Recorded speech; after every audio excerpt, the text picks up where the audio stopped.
story cloth method that I use really is worked in a layered manner. And the one thing I like to talk about is the fabric that you choose to use as a base. As you can see here, I've got all these pieces applied to a base cloth, and it's fairly thin.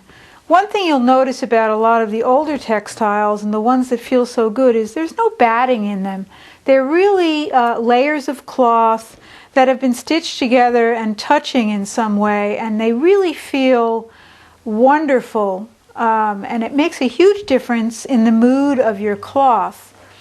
I tend to use a very lightweight, gauzy background for almost everything I start to do, and that is usually just the base that I work on to place my initial elements. I'll show you an example here, and it's a cloth that's often called harem cloth. It's a little bit more constructed than cheesecloth.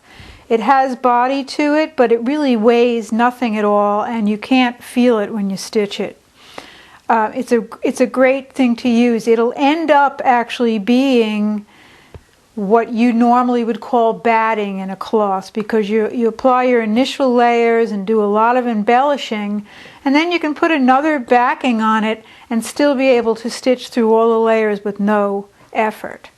So I've started a few base cloths here. What I usually try to do is have a lot of these around. I like to create a groundwork, just several different ones that may be hanging around if a story happens to occur to me.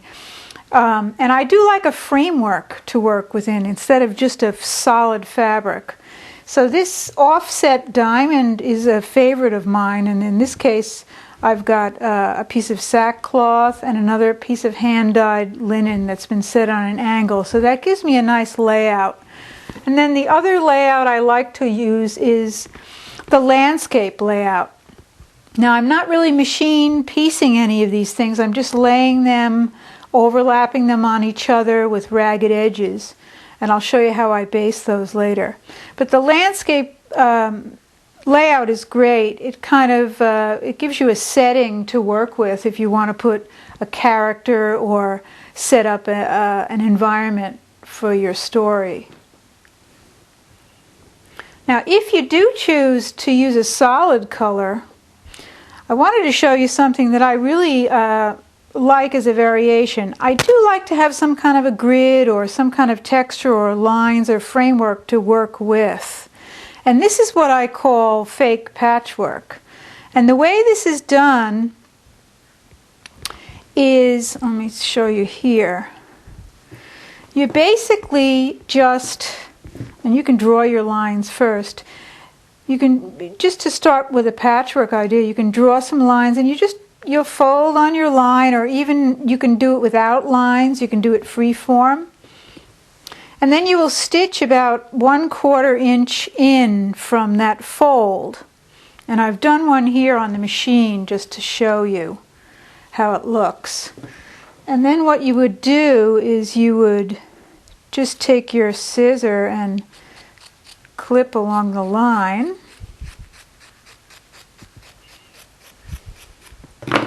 Now you can do this by hand or machine, and then you would open up that seam and press it outward.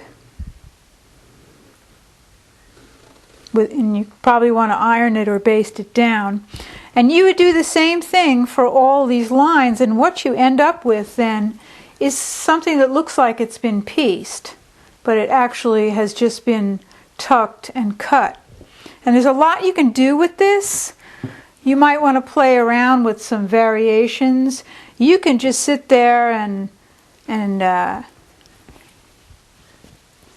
fold and stitch, cut, open up, fold, stitch, cut, open up, and you can crisscross them, and you really come up with a lot of unexpected patterns. And what I like about this is it just gives the solid a little more surface interest, and maybe even gives you a framework to place your motifs. Now the last way I get myself a framework is to do this free-form weaving. Now this is just a variation on a lot of the things that I covered in the cloth to cloth class. But this is just a great way to take a bunch of scraps and lay them out in some kind of crisscross pattern. And really you can use any kind of things you have hanging around. And it's a little freer than the actual weaving we did in the other course. I would just maybe lay some things out and just start crisscrossing them without actually bothering to weave them at all, or although you might put one under here and there.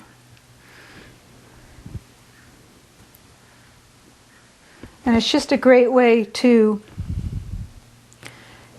give your ground a little bit of sort of a patchwork feel, a little bit of a grid to work with, and some texture.